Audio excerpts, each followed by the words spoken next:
The weight other planets. Interactive calculator determines how much you would weigh on different celestial bodies in our solar system.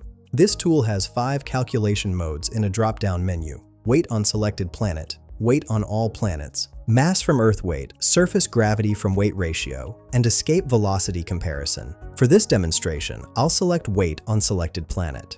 The celestial body drop-down includes Mercury, Venus, Earth, Moon, Mars, Jupiter, Saturn, Uranus, Neptune, and Pluto. I'll keep Earth selected.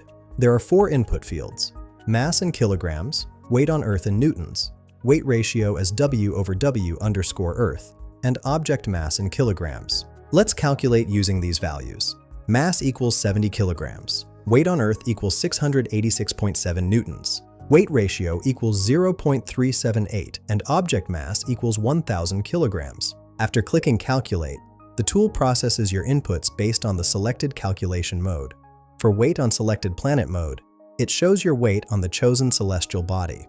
The other modes provide corresponding outputs like comparative weights across all planets, calculated mass values, surface gravity parameters, or escape velocity comparisons. Find the link in the description below.